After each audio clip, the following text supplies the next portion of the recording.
Hoxe cúmprense 3 meses desde que o Pleno do Concello de Vigo do pasado 25 de marzo aprobara a moción promovida polo Bloque Nacionalista Galego con medidas para frear o aumento do prezo dos alugueiros e facilitar o acceso social á vivenda na nosa cidade. Unha moción na que se recollían 11 medidas concretas co obxectivo de enfrontarmos o gravísimo problema da vivenda en Vigo, dirixidas tanto ao Goberno español, á Xunta de Galiza, como sobre todo ao Goberno municipal no exercicio das súas competencias. A primeira desas medidas era instar precisamente a Xunta e o Goberno español a cooperaren para despregar unha enérxica política de vivenda que facilite o seu acceso social en Vigo. En segundo lugar, exixía que a Xunta de Galiza exercese de maneira plena as súas competencias no que ten a ver coa promoción de vivenda pública, mais tamén para garantir que se ofrecen alternativas habitacionais dignas a todas as persoas que sexan víctimas de desafiuzamento ou que estén en situación de vulnerabilidade social. En terceiro lugar, a Xunta de Galiza debía modificar as previsións do Plan Parcial de Navia co obxectivo de aumentar substancialmente as vivendas de promoción pública e destinar como mínimo o 50% das 1.600 vivendas previstas a alugueiro social. Mais o grosso desa moción aprobada polo Pleno do Concello instaba ao Goberno Municipal de Vigo, ao Goberno Municipal de Abel Caballero, a actuar. A actuar, en primeiro lugar, iniciando os trámites para lograr a declaración de Vigo como zona tensionada do mercado de vivenda. Actuar para adoptar xa medidas para frearmos a proliferación dos pisos turísticos elaborando unha ordenanza municipal. Mais tamén para despregar un plan municipal facilitador do alugueiro que ofreza garantías por parte do Concello de Vigo a efectos de responder dende o Concello dos avais e dos seguros que se están a exixir por parte dos propietarios e propietarias de cara a suscribir os contratos de alugueiro, mais tamén que incluíse axudas municipais para anticipar os pagos das fianzas. En cuarto lugar, demandaba esa moción do Goberno Municipal que destine os aproveitamentos urbanísticos que lle corresponden ao Concello de Vigo en todas as obras que se promoven na nosa cidade precisamente para os incorporar a un parque municipal de vivenda social en réxime de alugueiro en lugar de facer caixa con estes como levan moitos anos a facer. Demandábamos tamén que o Goberno Municipal lle exixira ao Goberno español a cesión por parte da Sareb das vivendas das que titular na nosa cidade para poñelas a disposición da cidadanía.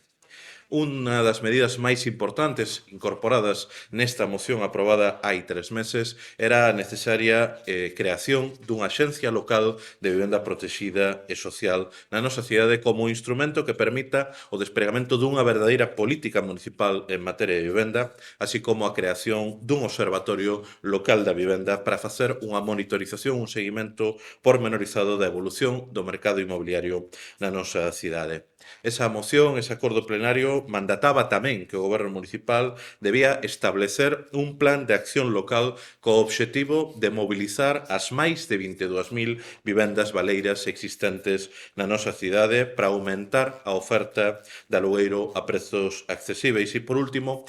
urxía ao Goberno de Abel Caballero a axilizar a planificación en detalle daquelas figuras urbanísticas incluídas no novo plan xeral que se prevé vayan ser destinadas maiormente a promoción de vivenda protexida.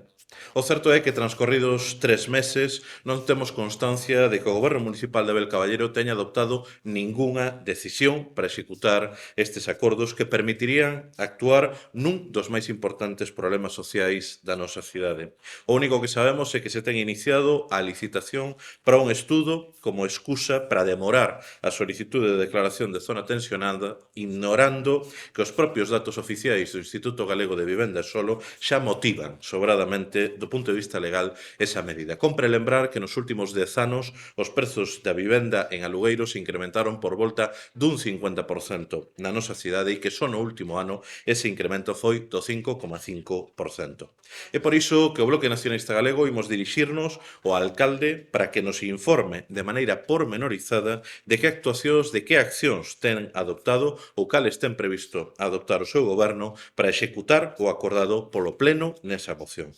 Os acordos plenarios non poden ficar en papel mollado. Existe a obriga legal de dar cumprimento aos acordos do máximo órgano do Concello. Nese sentido, temos que lembrarlle a Abel Caballero que a Lei de Bases de Réxime Local fixa que todos os acordos do Pleno son vinculantes e, por tanto, unha moción aprobada constitúe un acordo oficial do Concello que debe ser executado polo Goberno local. No mesmo sentido, a Lei de Procedemento Administrativo Común das Administracións Públicas establece que os actos administrativos, como son os acordos plenarios, teñen un carácter obrigatorio. A inacción do Goberno municipal de Abel Caballero non pode deixar sen efecto un acordo do Pleno. Caballero leva 17 anos a gobernar a nosa cidade e non podemos tolerar que continúe coa súa política de brazos caídos mentre son cada vez máis as familias traballadoras e os mozos e mozas da nosa cidade que non se poden permitir literalmente o luxo de poderen vivir en Vigo. Por esta razón vamos solicitar tamén que no vindeiro Consello da Xerencia Municipal de Urbanismo a concelleira María José Caride compareza para informar sobre esta cuestión. O Concello de Vigo, en opinión do BNG, non pode seguir ollando para outro lado, e máis cando vemos como outros concellos, como é o caso do de Santiago de Compostela, si están a tomar medidas e decisións para avanzar nas solucións e garantir o dereito á vivenda. É o momento de actuar para garantir o primeiro dereito que teñen as cidadás e os cidadás de Vigo, o primeiro dereito da cidadanía que é o de poder habitar a súa propia cidade.